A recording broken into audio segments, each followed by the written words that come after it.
Hola, es un gusto saludarles. Es la hora en punto a las 30 y acá comienza esta nueva edición de Agenda Abierta. Buenos días. Si está en América, tenga buenas tardes y nos está sintonizando desde Europa y desde el continente africano. Vámonos de inmediato con los temas de análisis para esta jornada. Nos preguntábamos en redes sociales sobre la República Bolivariana de Venezuela. ¿Hay garantía de gobernabilidad en Venezuela? Usted tiene desde ya disponibles 3 opciones de respuesta. Respuesta corta: sí, no.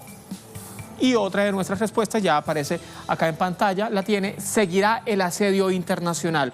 Una de las preguntas que hacemos en redes sociales. Segundo tema, tiene que ver con la visita del Papa Francisco a Centroamérica, a Panamá. El Papa está en Panamá, un país que además tiene una población de poco más de 4 millones de habitantes.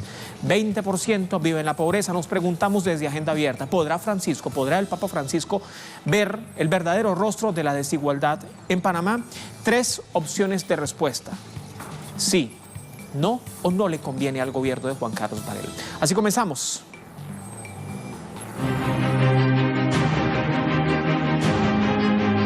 Autoridades de la Fuerza Armada Nacional Bolivariana, asentadas en diversas regiones de Venezuela, se pronunciaron para ratificar su reconocimiento al presidente de la República Bolivariana de Venezuela, Nicolás Maduro, y el respeto a la Constitución. El ministro para la Defensa, Vladimir Padrino López, reiteró que Nicolás Maduro es el único presidente legítimo de esa nación caribeña.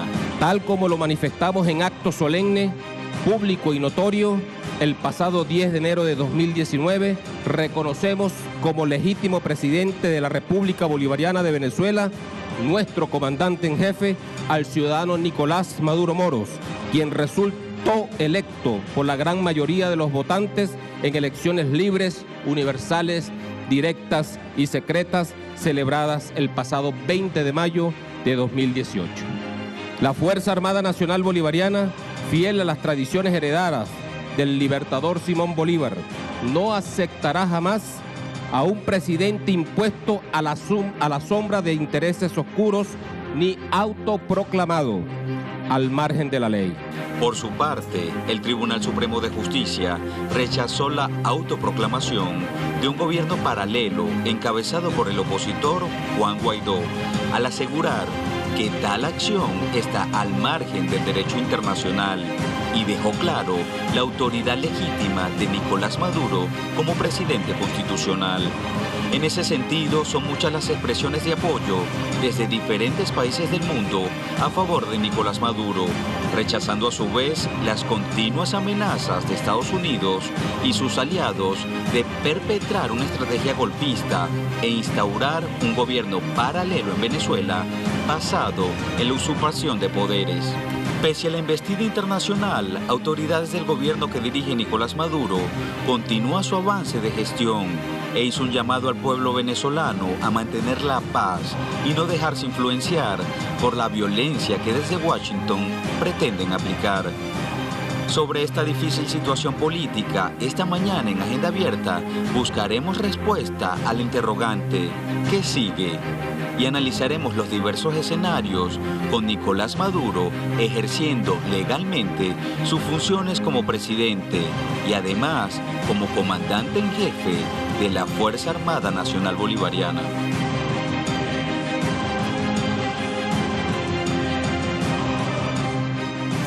Así es como están las cosas en Venezuela, un contexto informativo bastante amplio, bastante completo. Revisemos prensa venezolana, precisamente, portal YVKE Mundial.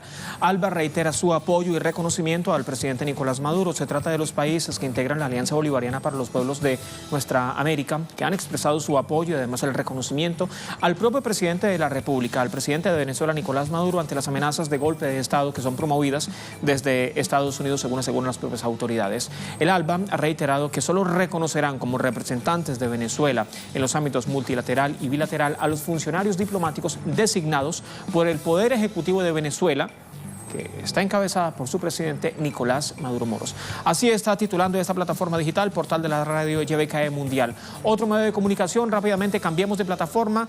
El portal de la estatal venezolana de televisión, titular, aparece ya en pantalla: Maduro denuncia que el gobierno de Estados Unidos empuja a la oposición venezolana a la locura. Y acá voy a abrir comillas para una cita textual. El gobierno de Estados Unidos está empujando a la derecha venezolana a un estado de locura, de violencia y caos. Cierro las comillas. Así, ante ello, el presidente Nicolás Maduro exhortaba al pueblo venezolano a la defensa activa de la paz en cada comunidad, en cada familia. Lo hacía desde el Tribunal Supremo de Justicia. Allí mismo el jefe de Estado señalaba hace un día que observa, en las palabras del vicepresidente de los Estados Unidos, Mike Pence, y el secretario de Estado, Mike Pompeo, mucha desesperación, mucho odio, mucha locura que puede empujar a la extrema derecha de la República Bolivariana de Venezuela a la peor de las locuras. Es la información que refleja el portal de Venezolana de Televisión. Me voy a un medio oficial. Portal del Ministerio de Comunicación de la República Bolivariana de Venezuela. El titular aparece en pantalla, titular corto, titular breve. Nicolás Maduro, : Estoy listo para el diálogo. El presidente de Venezuela, Nicolás Maduro, en la apertura del año judicial 2019 que ocurría hace un día en el Tribunal Supremo de Justicia, se mostraba agradecido con la iniciativa del gobierno de México, el gobierno de Andrés Manuel López Obrador, y con la iniciativa del gobierno del presidente de Uruguay, Tabaré Vázquez, para promover un diálogo en las partes en Venezuela y además así buscar un acuerdo de reconciliación nacional. Decía, por ejemplo, estoy de acuerdo en una iniciativa diplomática para el diálogo nacional en Venezuela. Además, aseguraba estar listo para el diálogo y para el entendimiento. Así es la información que están reflejando diversos medios de comunicación en la República Bolivariana de Venezuela. Sumemos datos, sumemos detalles para posteriormente ir con la actualidad informativa que nos refleja nuestro corresponsal y luego seguidamente pasar al análisis. Vamos a revisar de inmediato en qué contexto, sobre todo geopolítico, la pretensión de Estados Unidos busca, entre otras cosas, según las autoridades, desestabilizar a Venezuela usando el mismo esquema intervencionista aplicado a la Libia de Muammar Gaddafi. La información ya aparece en pantalla, datos exactos. En 2011, la oposición al presidente libio Muammar Gaddafi instaló el Consejo Nacional de Transición, se le conoce como CNT. Esto ocurrió al margen legal. Este organismo fue reconocido por varios países europeos, así como por la Liga Árabe, Estados Unidos y finalmente organismos multilaterales. Destacaba la propia Organización de las Naciones Unidas, la ONU. En 2012 convocó elecciones presidenciales y parlamentarias. Es así como podemos ver cómo se va construyendo este mismo contexto en Venezuela, solo que esta nación caribeña cuenta con el respaldo de una gran cantidad de países, entre ellos Rusia y la República Popular China. En ese sentido, a través de todos estos mecanismos, se busca instaurar la usurpación en Venezuela con la autojuramentación del diputado de oposición Juan Guaidó como supuesto presidente encargado de la República Bolivariana de Venezuela. Ahora bien, la Asamblea Nacional en desacato impulsó un anteproyecto de ley que autorizaba la conformación de un denominado Consejo Nacional para la Transición Democrática, cuyos integrantes además serían designados por el mismo Parlamento. Recordemos, el Parlamento venezolano que está en desacato desde el anterior 2016. El documento especifica que todas las responsabilidades estatales en áreas políticas, áreas económicas, así como las áreas militares y diplomáticas y otras áreas de Estado, serían usurpadas por los integrantes del denominado Gobierno de Transición. No es lo único que ocurre. El siguiente paso del plan golpista ha sido la autojuramentación de Guaidó como presidente encargado bajo las órdenes públicas y notorias del gobierno de los Estados Unidos, que posteriormente, minutos después, en un comunicado en apoyo al acto inconstitucional, se pronunciaban desde la Casa Blanca. Hay más datos. El Tribunal Supremo de Justicia decretó recientemente la ilegalidad de la nueva directiva de la Asamblea Nacional en desacato, que permanece en desacato desde hace aproximadamente 3 años. El máximo tribunal venezolano estableció que la sentencia 003, que expresa la Asamblea Nacional no tiene la junta directiva válida, incurriendo en la irrita directiva elegida el 5 de enero de 2019, al igual que las designadas de forma inconstitucional durante los años 2017 y 2018. Así las cosas, en usurpación de autoridad, por lo que todos los actos que se emanen desde esa Asamblea Nacional son nulos y de nulidad absoluta, de conformidad con lo dispuesto en el artículo 138 constitucional.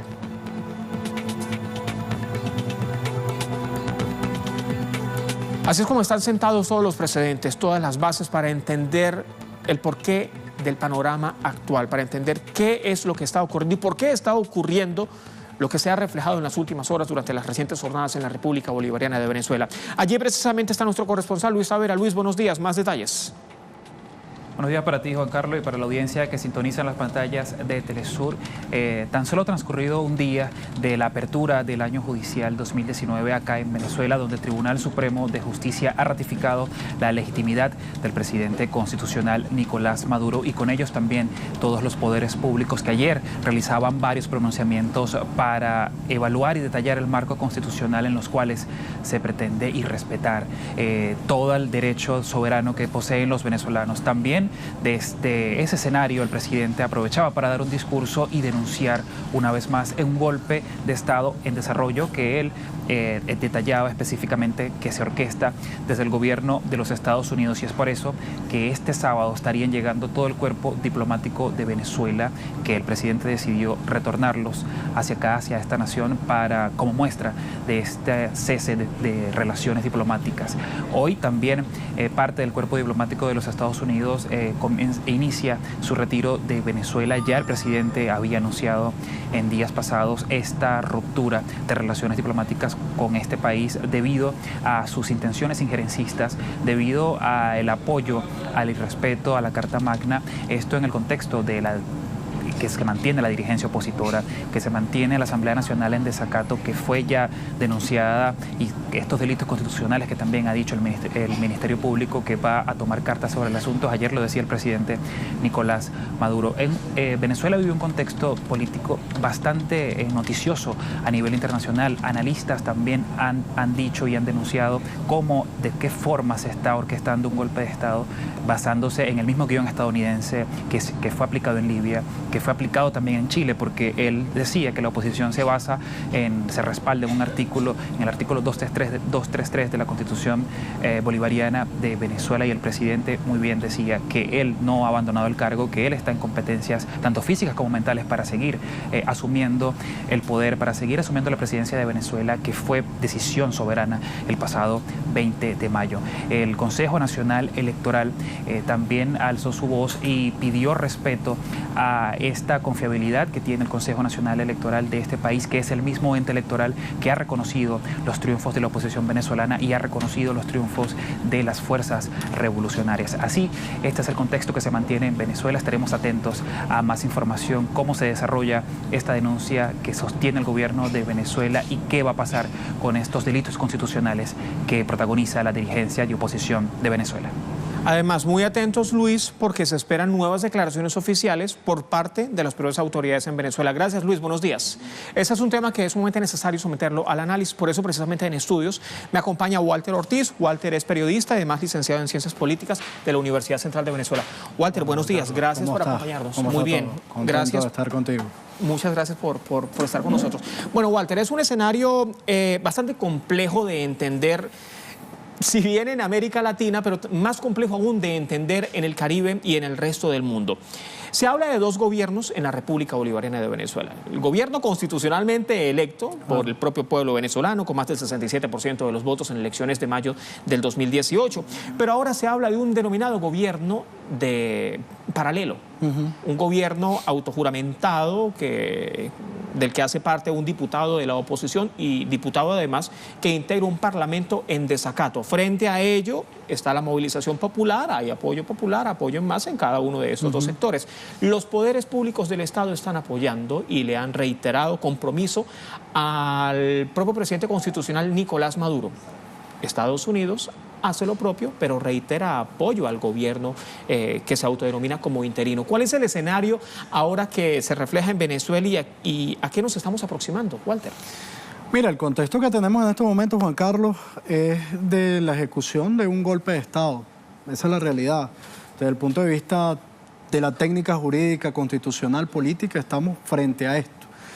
Lo que pasa es que hay un problema central en estos momentos. A diferencia del año 2002, donde se llevó a cabo prácticamente un proceso parecido, solo que con la participación de miembros de la Fuerza Armada Nacional Bolivariana y con la participación de algunos actores con mucho peso en la política venezolana.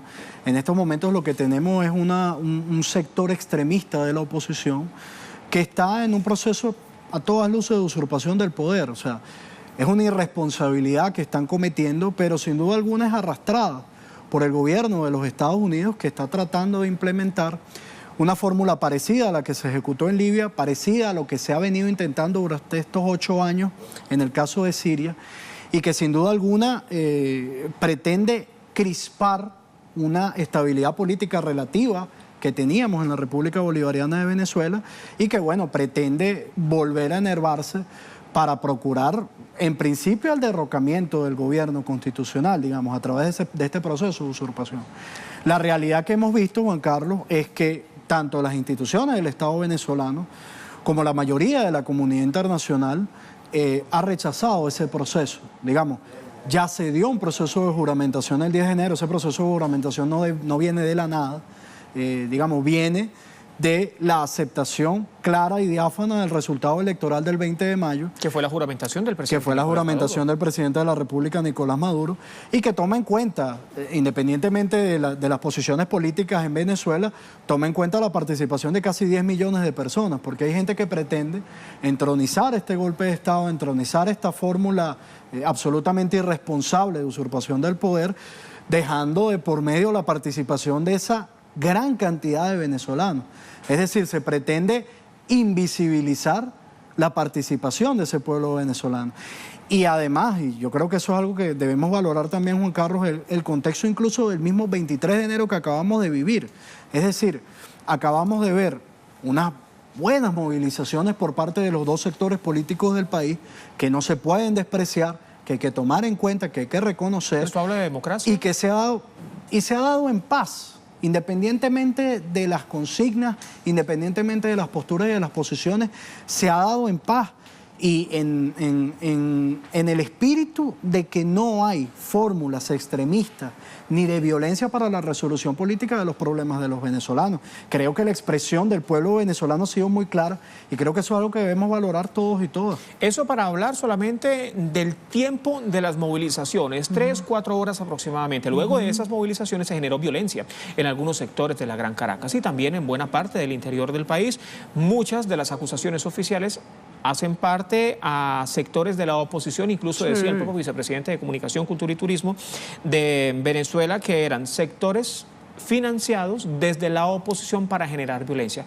¿Cuál es la finalidad de generar violencia en otras regiones de Venezuela, incluso en las zonas más populares de Caracas? Mira, tratar en primer lugar de cimentar, primero, por vía de hecho, este acto irresponsable por parte de la oposición. Eso es lo primero.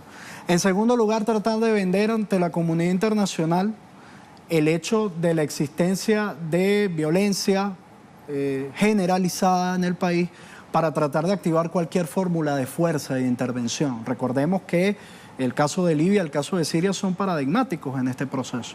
Recordemos que sobre el presidente de la República, Nicolás Maduro, hay unas amenazas de algunos estados, de algunas individualidades, de algunos gobiernos, del ejercicio de acciones ante la Corte Internacional de Justicia. Eso nosotros no lo podemos soslayar. Y parte del relato que se viene dando a nivel internacional es la existencia de un proceso sistemático de violación de los derechos humanos en Venezuela que al final aupa o trata de amparar la entronización de una fórmula de intervención internacional, intervención militar internacional. Eso sobre todo en el contexto, Juan Carlos, de una clara y monolítica manifestación por parte de la fuerza militar interna del país, la Fuerza Armada Nacional Bolivariana, de apoyo a la Constitución, de respaldo a la voluntad masiva del pueblo venezolano que votó el 20 de mayo y reeligió al presidente Nicolás Maduro y finalmente de hacer valer la soberanía, la paz y la independencia de Venezuela. Nosotros no podemos incluso no destacar algo que es grave. El hecho de que autoridades de los Estados Unidos, por ejemplo, se hayan reunido con autoridades de la República Cooperativa de Guyana y de un solo plumazo ese gobierno de los Estados Unidos que pretende entronizar esta irresponsabilidad paralela, bueno, nos ha querido tasajear la mitad del territorio venezolano, parte del mar territorial venezolano en aguas del Delta del Orinoco, en el mismo sitio donde la Fuerza Armada Nacional Bolivariana hizo que se retiraran los buques exploradores del ExxonMobil. Eso es una cosa muy grave que está sucediendo en este proceso, sumado a otros esfuerzos desde la Organización de Estados Americanos que afortunadamente resultaron infructuosos y que más bien propenden a otra fórmula. ataques que no son nuevos. No, para nada. De hecho, lo que vimos en la OEA es claro, o sea, el intento de, primero, tratar de reconocer un gobierno que no es fruto de una elección popular. OEA porque ayer sesionaba precisamente sesionaba la OEA. La sala de la Organización de Estados Americanos. El Consejo Permanente. Y uno de los temas a tratar, o el único tema a tratar precisamente en esa reunión, era precisamente Venezuela y el denominado gobierno de transición, la autojuramentación del diputado. Sí, incluso trataron de entronizar este personaje que nombraron como representante especial, Gustavo Tarre Briceño, que es conocido en la política venezolana por su trayectoria política durante la denominada Cuarta República. Integrado filas de COPEI. Sí, me imagino que todavía sigue en el área de COPEI, no sabemos si sigue allí, pero lo cierto es que quieren usurpar la representación legítima de la OEA, que es la representación del gobierno de la República Bolivariana de Venezuela, y ni eso pudieron hacerlo. Es decir, Estados Unidos se vio en la necesidad de tener que retirar su documento, que es una aberración jurídica, que lo que hace es sumar a la cantidad de errores de procedimiento, a la cantidad de violaciones a la Carta de la OEA y al derecho internacional, que terminaron en decisión soberana de Venezuela, bueno, prácticamente obligarnos a retirarnos de esa organización, porque bueno, prácticamente se está conectando cualquier figura. Pero incluso ayer, Juan Carlos, incluso muchos gobiernos que pueden no estar de acuerdo con el gobierno de Nicolás Maduro, que pueden no estar de acuerdo con la situación política en Venezuela, esos gobiernos, viendo las tropelías que está intentando el gobierno de los Estados Unidos, simplemente se está echando para atrás, o sea, porque por una situación muy clara, no se pueden conectar estas fórmulas paralelas so pena de generar una situación de inestabilidad en toda la región. Es decir, lo que está sucediendo en Libia o lo que está sucediendo en Siria terminó por arropar a todo el Medio Oriente en una situación convulsa que es la que hoy está viviendo esa región. Cualquier situación, en el caso venezolano, no puede ser ajena y no será ajena en el resto del continente. Ruptura de relaciones políticas con el gobierno de los Estados Unidos. ¿Esto qué representa? No solamente para Venezuela, sino para la región, para la América Latina y para el Caribe. Mira, una posición soberana por parte del Estado y del gobierno de la República Bolivariana de Venezuela, necesario porque el gobierno constitucional tiene que hacerse respetar y sobre todo las instituciones del Estado. Es decir, Venezuela es un Estado soberano y tiene un sistema político que tiene que ser respetado. No se puede aceptar abiertamente ni soterradamente que otro gobierno, por mucho poder económico, político, militar que tenga, pretenda intrometerse en los asuntos internos de Venezuela. Ahora, lo que creo que sí es necesario puntualizar es que lo que viene con las horas es primero el respeto a la decisión soberana que ha tomado Venezuela, tanto con el caso interno de la Embajada de los Estados Unidos, del personal diplomático de Estados Unidos, y así como traer al personal diplomático, a los funcionarios que se encuentran en los Estados Unidos, pero siempre en paz y en respeto de las leyes internacionales, en respeto de todo el andamiaje internacional legal. Si otro no lo quiere respetar, que no lo haga. Pero creo que el gobierno de Venezuela debe hacerlo y debe actuar en esa materia. Y sobre todo con la calma necesaria y la cordura necesaria de quien desde este lado siempre ha estado abogando por el diálogo. Nosotros ahorita, el 2 de febrero, vamos a entrar a los 20 años de lo que fue la victoria de Hugo Chávez y la entronización de todo este sistema político a partir de su victoria. Yo creo que el llamado es en estos momentos, y durante todo ese proceso se llamaba el diálogo, yo creo que en estos momentos la sindéresis y el diálogo es el elemento necesario. De hecho, el presidente de la República lo puntualizó con algunos esfuerzos que se están llevando a cabo desde Uruguay y desde México. Yo creo que serían unos primeros buenos pasos para empezar a retornar a la política, que es lo que creo que llaman todos los venezolanos. Otro gobierno que también ha pedido diálogo para Venezuela y entendimiento ha sido España y algunos representantes de la propia Unión Europea, y sorprendía también el llamado que hacían desde el propio Fondo Monetario Internacional, que pedían entendimiento en Venezuela. Walter, hablábamos, brevemente, para despedir, hablábamos de la ruptura de relaciones políticas con el gobierno de los Estados Unidos. Usted decía una decisión soberana, perfectamente entendible, perfectamente válida, porque es en representación y en la defensa de la soberanía de la República Bolivariana de Venezuela. Esto no podía representar o no podría representar más sanciones por parte de Estados Unidos. ¿A qué se enfrenta ahora Venezuela? a consecuencia de esa ruptura de relaciones? Mira, yo creo que si están intentando entronizar un gobierno que usurpa las funciones del presidente de la República, nosotros tenemos que esperar cualquier escenario. Desde el escenario de un recrudecimiento de las sanciones en materia petrolera hasta un recrudecimiento en materia económico-financiera, a las que se han venido sumando en contra del país y que evidentemente ya para nadie es un secreto que dañan a toda la nación. No estamos hablando del gobierno, no estamos hablando de la oposición, no estamos hablando de individualidades, estamos hablando de todo el país, el contexto nacional del país, hasta la posibilidad de una intervención militar, porque incluso ellos mismos lo han dicho. Fue el mismo Donald Trump el que lo dijo en su momento. Pero sin duda alguna, precisamente en ese escenario, es que nosotros debemos abogar por fórmulas constructivas de diálogo y entendimiento que salgan al paso a esos intentos, yo creo, desesperados del gobierno de los Estados Unidos de pretender volver a imponer fórmulas unilaterales en una América Latina que está cruzada en un planeta que no es el mismo de hace 30 años, de hace 40 años. Hay un esquema multilateral con muchas naciones que incluso están entrando con mucha fuerza en el contexto internacional. Eso lo debe entender el gobierno de los Estados Unidos. Incluso ayer Mike Pompeo se presentó en la OEA y Mike Pompeo, siendo el secretario de Estado de los Estados Unidos, salió derrotado en la Organización de Estados Americanos, donde tú y yo sabemos, han legitimado por muchos años muchísimas de las tropelías que han cometido en contra de los pueblos de América Latina. Nos preguntábamos en redes sociales para tratar de sintetizar un poco el asunto de lo que está ocurriendo en Venezuela, luego ya de todo ese contexto que ha sido reflejado por nuestro equipo de investigación. ¿Hay garantía de gobernabilidad en Venezuela? Dejábamos para nuestra audiencia 3 opciones de respuesta. La primera, sí, 38%, incluso la mayoría se decanta por esta opción, que sí hay garantía de gobernabilidad en Venezuela. 36% asegura que no hay garantía de gobernabilidad en Venezuela. Mientras tanto, 26% asegura que seguirá el asedio. Walter, brevemente, ¿usted está de acuerdo con la respuesta de nuestra audiencia? ¿Sí hay garantía de gobernabilidad en Venezuela?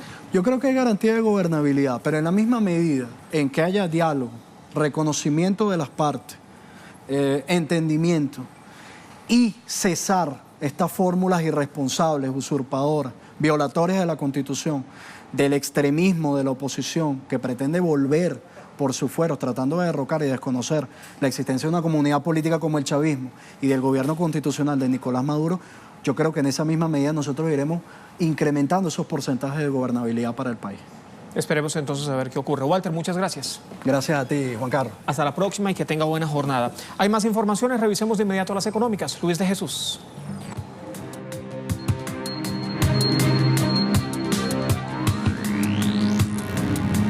Hola, ¿qué tal? Buenos días para ti y para todos los que nos sintonizan a esta hora. Iniciamos las informaciones en materia económica. Francia dice estar dispuesta a estrechar relaciones bilaterales con China para impulsar el multilateralismo.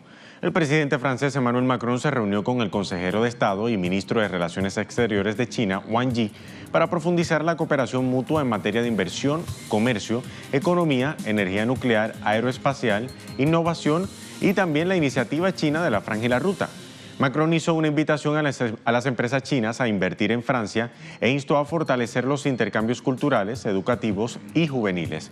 Por su parte, Wang dijo que China también está lista para fortalecer la comunicación y cooperación con Francia en temas como el cambio climático y también salvaguardar el sistema internacional actual a fin de enriquecer la asociación estratégica integral entre ambos países.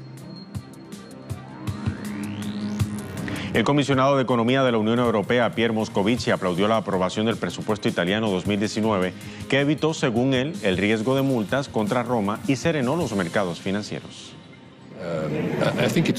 Creo que es una victoria del diálogo contra la brutalidad, la confrontación.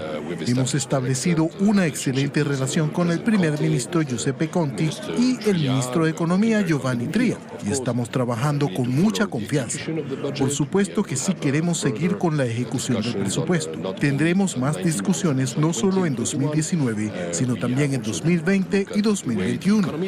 También tenemos que ver cómo va la economía, pero diría, ok, podríamos estar en contra, los políticos, pero somos cooperativos como el gobierno y la comisión juntos.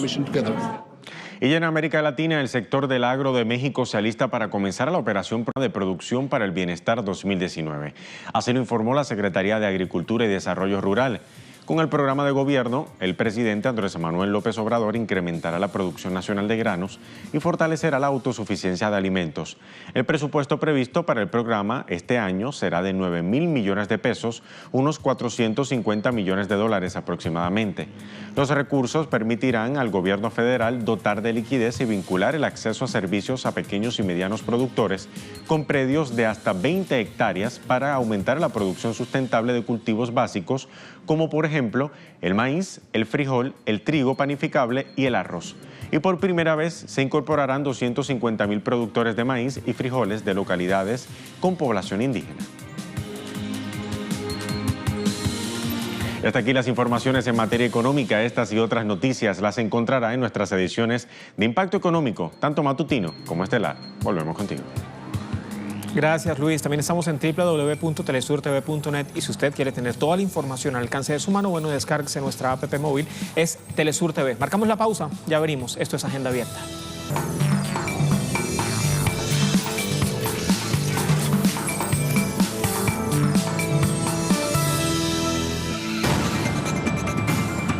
El Papa Francisco está en Ciudad de Panamá para participar en la 34ª Jornada Mundial de la Juventud, un evento que reúne a 200.000 feligreses de la Iglesia Católica de 150 países.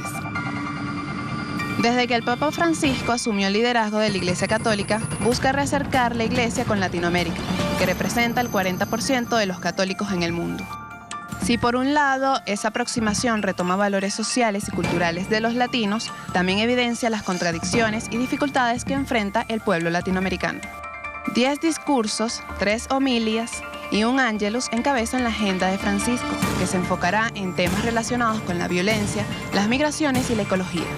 En estos días, Panamá no solo será recordado como centro regional o punto estratégico para el comercio o el tránsito de personas, se convertirá en un hub de la esperanza, punto de encuentro donde jóvenes provenientes de los 5 continentes, cargados de sueños y esperanzas, celebrarán, se encontrarán, rezarán y reavivarán el deseo y su compromiso por crear un mundo más humano.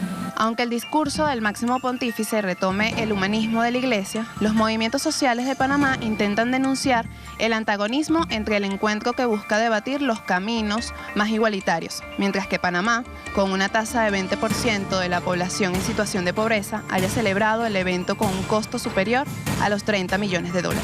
Por eso queda la pregunta, ¿qué Panamá recibe al Papa Francisco? Hoy, en Agenda Abierta, analizaremos los factores socioeconómicos de este país caribeño.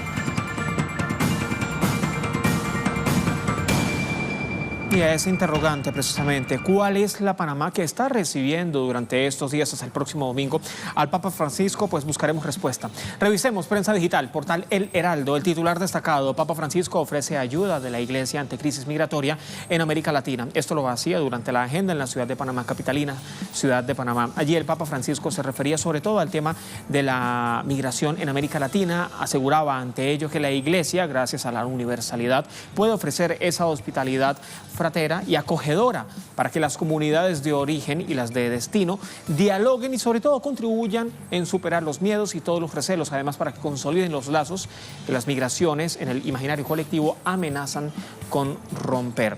Además, aseguraba que la migración es forzada por los conflictos políticos y por las penurias económicas, pero también por una larga lista de problemas sociales. Esto era lo que decía el Papa Francisco hace algunas horas durante su segundo día en Ciudad de Panamá. Otro medio de comunicación, portal Así Prensa. Vamos a ver el titular, aparece en pantalla. Legado de San Romero de América es el ADN de la Iglesia Centroamericana, y esto lo afirma el Papa a los obispos centroamericanos en la Iglesia San Francisco de Asís. Así el Papa explicaba que ese sentir con la Iglesia interiorizado por Monseñor Romero se basaba en 3 aspectos fundamentales que todos los obispos de Centroamérica no solo deberían tener en cuenta, sino que además deberían imitar para encontrarse con Cristo, para encontrarse con la fe y con el pueblo que sufre. Hablaba además de reconocimiento y gratitud, un amor con sabor a pueblo, y el tercer elemento, llevar en las entrañas la kénosis de Cristo. Esto era prácticamente lo que decía el Papa Francisco. Me voy a las redes sociales, publicaciones en Twitter. Vamos a ver la publicación rápidamente que hace el Frente Nacional de Defensa por los Derechos Sociales de la República de Panamá. Trinaban recientemente en su cuenta oficial en Twitter, allí aparece la publicación, el trino: la derecha pide que el Papa hable de Venezuela. Igual hicieron esta mañana, me cambio ya de cámara, aquí tengo una mejor visual, igual hicieron esta mañana en los medios Castalia, Pascual y otros. Como no lo hace, se ponen rabiosos y despotrican contra su seguridad. Bárbaros, intolerantes, antidemocráticos y fascistas, aquí están de cuerpo entero. Publicaciones que hacen desde estos movimientos sociales desde la República de Panamá. Rápidamente me voy a otra cámara, revisemos algunos aspectos, datos socioeconómicos de la Panamá que está recibiendo al Papa Francisco. Traigamos los datos a pantalla, por favor. Istmo Centroamericano, un Producto Interno Bruto de 61.84 millones de dólares para el año anterior, para el 2017. 37% representa la deuda pública en relación al Producto Interno Bruto. 20% de la población está en situación de pobreza, y eso se tiene en cuenta que es una población de poco más de 4 millones. Ante ello, más de 1.200.000 personas residen en unos 600 asentamientos informales. Datos que son sumamente válidos para conocer durante esta jornada cuando estamos analizando precisamente cuál es la Panamá que recibe al Papa Francisco. 8% de desempleo y más de 40% de informalidad. 13% de los jóvenes de entre los 15 y los 24 años estaban desempleados para finales de 2016 e inicios de 2017. Más de 1.000 millones de importaciones en el sector agropecuario que ponen en riesgo la seguridad y la soberanía alimentaria. ¿Qué pasa con lo que se produce entonces en Panamá? Unas 439 personas asesinadas en ese país. Estos son datos suministrados por la Contraloría General de la República. Y esta dura realidad es la que intenta reflejar el Frente Nacional por la Defensa de los Derechos Sociales de Panamá. Estamos hablando de Frenadeso, que además está alertando sobre la enorme inversión realizada por el gobierno de Panamá ante la llegada del Papa Francisco. Vamos a ver. Tiene que saber el Papa, además de eso, que se han gastado más de 34 millones de dólares en su visita, justificándolo en que las empresas van a recibir como ganancia más de 200 millones de dólares. 200 millones de dólares que obviamente no lo va a recuperar el Estado panameño ni van a reflejar en beneficio a la población. Esto, a nuestro criterio, tienen que saberlo los peregrinos, la Iglesia Universal tiene que saberlo, Francisco tiene que saberlo, el mundo, de lo que ocurre realmente en Panamá. Ahí están las denuncias y profundizamos con nuestra pregunta: ¿cuál es la Panamá que está recibiendo al Papa Francisco? Me voy hasta el lugar de la noticia. Hugo Vera, más detalles. Buenos días. Muy buenos días, compañeros, y a toda la audiencia que nos sigue a través de las pantallas de Telesur. El día de hoy, el Papa Francisco comienza una jornada sumamente temprano. A las 9:15 de aquí de Panamá, visitará el centro de detención de menores de las Garzas de Pacora. Es un centro de detención para menores de edad que se encuentra a las afueras de la ciudad, precisamente al lado oeste, muy cerca del lugar donde aterrizó el pasado miércoles del Aeropuerto Internacional de Tocumen. Ahí se va a reunir con estos detenidos, estos menores privados de libertad, y va a celebrar una Eucaristía. Esto tiene que ver con ese mensaje que el día de ayer casualmente Francisco mencionó cuando se dirigía a los jóvenes de la Jornada Mundial de la Juventud, que hacía un llamado a la unidad, a la solidaridad, y eso es lo que va a demostrar en esa Eucaristía con esos menores privados de libertad. Posterior a eso se va a trasladar en helicóptero hacia la Nunciatura papal, va a descansar, y en la tarde, a las 5:30 de la tarde local, se va a dirigir a la costa pacífica panameña, en el centro de la ciudad, en un lugar conocido como la Cinta Costera, en el campo Santa María la Antigua, para realizar una Via Crucis junto a los jóvenes que acudieron a esa jornada mundial y a los que se dirigió el día de ayer. Esa sería la agenda del Papa Francisco para el día de mañana, y estará continuando con nuevas actividades el día sábado, y finalmente partiría el domingo en la tarde hacia Roma para culminar esta breve visita de apenas unos días. Eso sería la información por el momento, y nosotros los vamos a mantener informados de esta jornada de la visita del Papa a Panamá. 4 días que demora esta visita del Papa Francisco. Hugo, gracias, buenos días. Allí toda la agenda correspondiente para esta jornada y para las próximas jornadas. Nos preguntábamos, comenzando esta emisión de Agenda Abierta, ¿cuál es la Panamá que recibe al Papa Francisco? Para ello conversamos con el doctor Elio Masferrer, él es presidente de la Asociación Latinoamericana para el Estudio de las Regiones. Doctor, buenos días, gracias por estar con Telesur, ¿cómo le va? Buenos días, muy bien, y saludo a todos los amigos que nos acompañan. Doctor, hablábamos de unas condiciones que para muchos no son favorables en la República de Panamá. De poco más de 4 millones de personas, 20% está en condiciones de pobreza. Esto corresponde a cerca de 1.2 millones de personas, ¿no? Además, se habla de la inversión extranjera que cada vez más está desplazando a la producción nacional. ¿En qué condiciones está actualmente Panamá y la Panamá que recibe al Papa Francisco? Lo que sucede es que son dos cosas distintas. Por un lado, Francisco es un líder espiritual y de alguna manera es líder de un sector muy importante de la población de Panamá y de todo Centroamérica, que asiste como peregrino, etcétera. Por otro lado, también hay que recordar que el mensaje del Papa Francisco ha sido muy claro en torno a los problemas de los pobres. En el discurso que le dio llegando a los obispos, les reclamó que no están del lado de los pobres, que no los acompañan, etcétera. Entonces, por un lado, el Papa Francisco tiene una propuesta pastoral hacia precisamente esa población en condiciones de pobreza que usted está describiendo. Simultáneamente, el gobierno panameño es probable que vea esto como una, no tanto del lado espiritual, no sé qué piensa el presidente, no me voy a poner, no soy psicoanalista, pero en definitiva es posicionar a Panamá, es propaganda para el turismo, etcétera, y desde ese lado lo ven así. La alcaldía, por ejemplo, de la ciudad de Panamá hizo un montón de inversiones para remodelar la ciudad, etcétera, que me imagino que lo van a tratar de pensar en recuperar a largo plazo con turistas, con gente que vaya a visitar.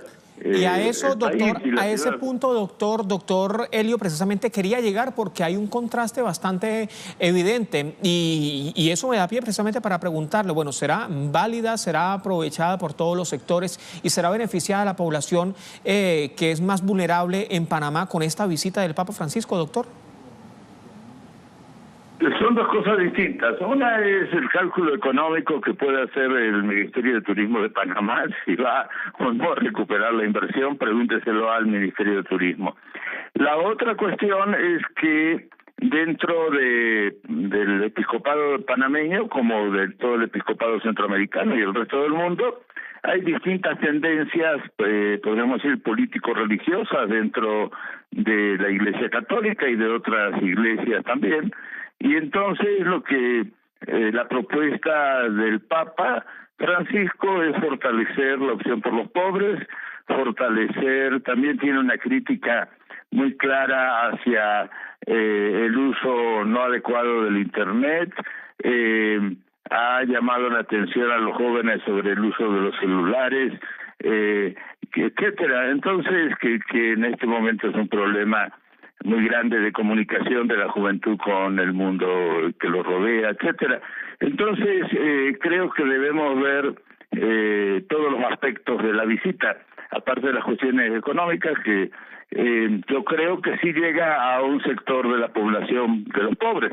Ahora, no necesariamente todos los pobres son católicos, también no podemos perder de vista que hay un sector de los grupos pentecostales fundamentalmente tienen un trabajo muy eficiente, con buenos resultados, llamémosle, en los sectores de pobreza y extrema pobreza. Entonces, el asunto es muy matizado, ¿no es cierto? Debemos ver muchas cosas, ¿no?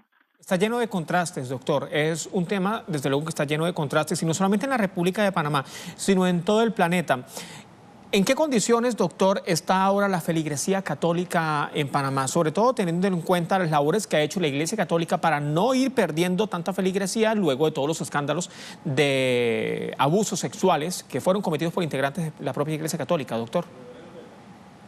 Bueno, lo que ha tratado de hacer Francisco es precisamente fortalecer el control interno de la Iglesia, tratar de sancionar a los que cometen abusos sexuales, pero en los grupos de pederastas, que en muchos casos están aliados con sectores de la teología de la prosperidad católica, los que han preferenciado por los ricos, se han opuesto y quieren que se vaya Francisco para que vuelva un papa conservador a la Iglesia Católica e impulse propuestas conservadoras. Entonces debemos entender que la Iglesia Católica, como todas las otras iglesias, no es un bloque homogéneo, sino que hay tendencias y agendas y confrontaciones muy fuertes al interior de la Iglesia Católica. Por ejemplo, cuando le habló Francisco a los obispos, prácticamente defendió la canonización de Monseñor Romero como santo, como mártir,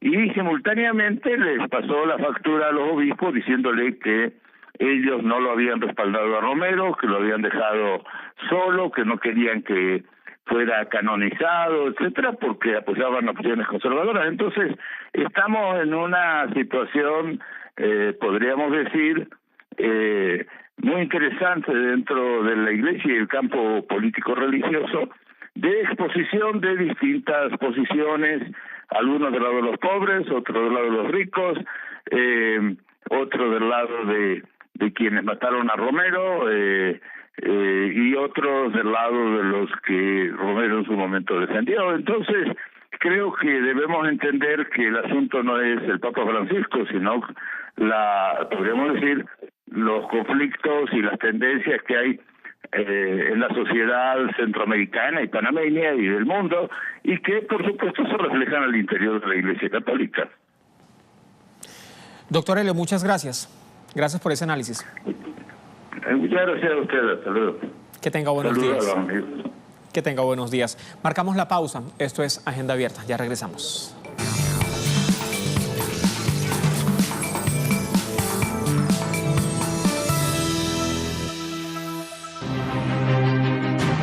El Centro Cultural de España en la ciudad de Guatemala inaugura la exposición fotográfica Caravana de Sueños, que busca poner en discusión la situación de seguridad humana en el mundo. La primera muestra es del fotoperiodista español Asier Vera, quien estuvo un mes acompañando la caminata del primer y segundo grupo de la caravana de migrantes. Vera viajó desde la ciudad mexicana de Huixtla hasta Tijuana, San Diego y Los Ángeles, registrando el éxodo y siendo testigo directo de la lucha de cada una de estas personas por conseguir sus sueños. La exposición busca poner en discusión los motivos que llevan a un grupo masivo de personas a migrar de sus países y además de seguir el viaje aún frente a peligrosas amenazas. Todo ello en un país que ha sido directamente afectado por la caravana. Primero, por tener miles de ciudades que se sumaron a la caminata y segundo, por ser ruta de los migrantes. Hoy, en Agenda Abierta, analizamos los factores que exponen los ciudadanos latinoamericanos a la inseguridad. Inseguridad en una travesía kilométrica. Más detalles, me voy a esta ciudad de Guatemala. Mario Rosales, buenos días.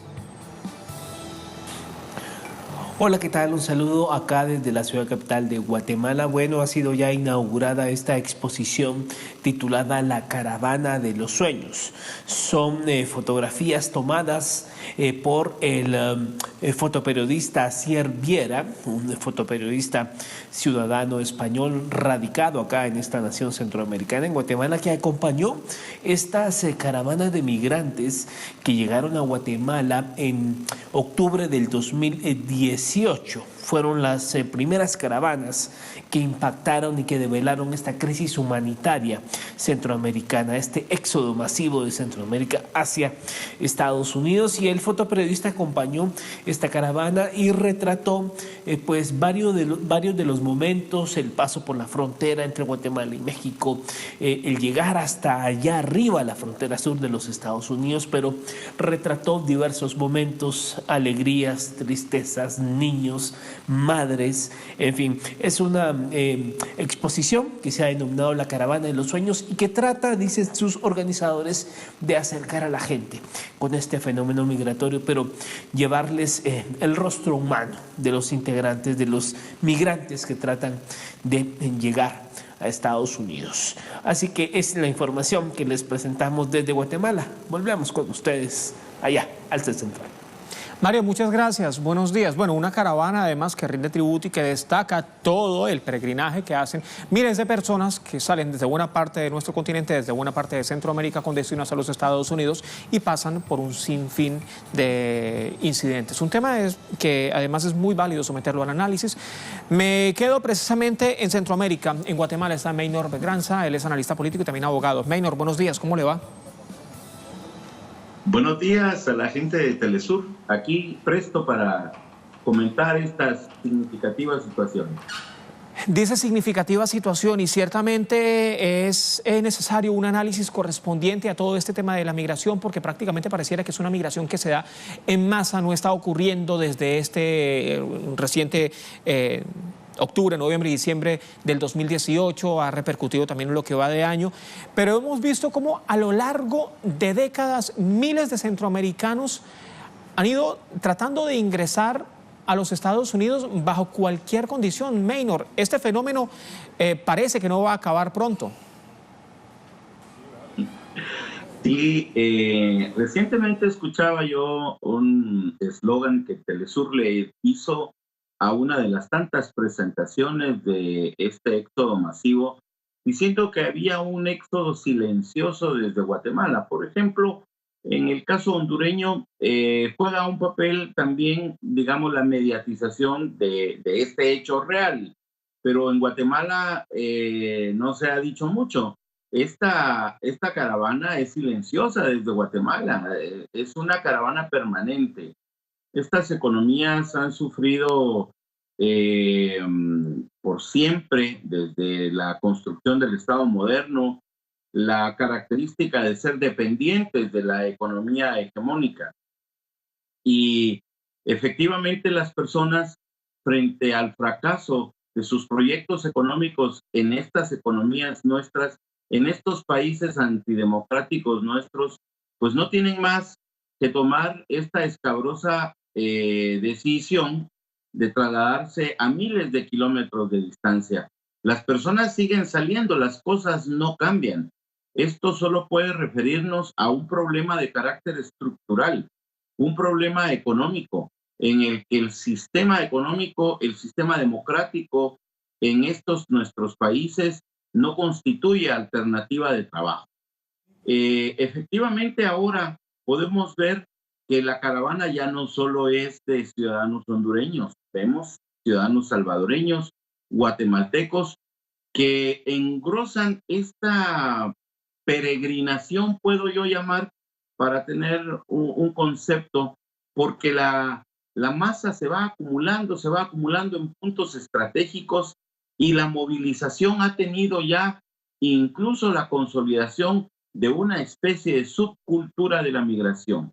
Ahí, Asier, en esta exposición fotográfica que ha mencionado Telesur esta mañana, es muy importante porque el imaginario que se transmite a veces por imágenes televisivas no es igual que las imágenes recogidas en la fotografía, donde puede uno ver el impacto del sufrimiento en el rostro de estos ciudadanos centroamericanos que se ven obligados a migrar. Es lo que puedo decir para empezar. Es decir, que esto puede darse luego con la censura que puede existir en algunos medios de comunicación. Maynor, hay un escenario que es bastante interesante y es que durante cada cambio de gobierno en los Estados Unidos siempre las políticas migratorias son diferentes, unas muy parecidas a las anteriores, otras completamente diferentes y hasta que arrecian con los ataques a la población migrante, hacia la población salvadoreña, hacia la población guatemalteca, la población centroamericana, la población latinoamericana que busca llegar hacia los Estados Unidos. Si esto ocurre gobierno tras gobierno, sea el gobierno de turno, ¿por qué no se detiene este flujo migratorio? ¿Por qué la gente sigue intentando ingresar sin documento alguno, sin documento legal, hasta los Estados Unidos? ¿Qué pasa? Bueno, quisiera abordar la respuesta desde dos puntos de vista. Uno quizás no tiene mucha relación con el otro, pero lo voy a abordar.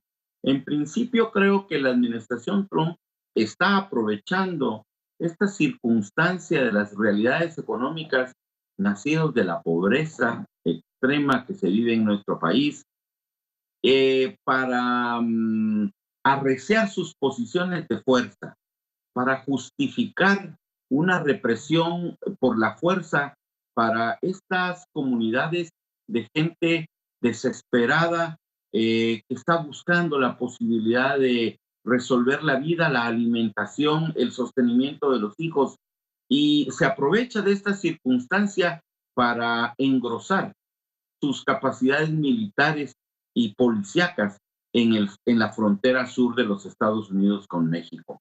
Esta es una primera fórmula que la política del gobierno norteamericano aprovecha para obtener más recursos a la militarización y a las medidas de fuerza en su frontera sur. Esa es una manera, digamos, de aprovechar o de mantener la existencia de este flujo para justificar estas medidas de fuerza. Y por el otro lado, ya es, digamos, insostenible que se presente como panacea o como solución el capitalismo como fórmula económica para estos países. La fórmula capitalista neoliberal no ha servido para terminar con la pobreza. La fórmula capitalista neoliberal, por el contrario, permanentemente está reciclando estas masas enormes de personas que no tienen las posibilidades de subsistir dentro del sistema. Definitivamente esto solo va a parar cuando un sistema económico más democrático, más popular, más incluyente pueda desarrollarse en estas formaciones económicos sociales de Centroamérica. Complejo panorama, Maynor, y que ciertamente necesita de más tiempo para el análisis correspondiente, porque son muchísimas las aristas que surgen luego de todo este esquema que hemos visto con su análisis. Ya estaremos analizando en próximos servicios informativos de Telesur. Maynor, muchas gracias. Ya, muy amables. Suerte. Hasta la próxima. A ustedes también gracias. Más noticias, recuerde, estamos en www.telesurtv.net y tenga muy buen fin de semana.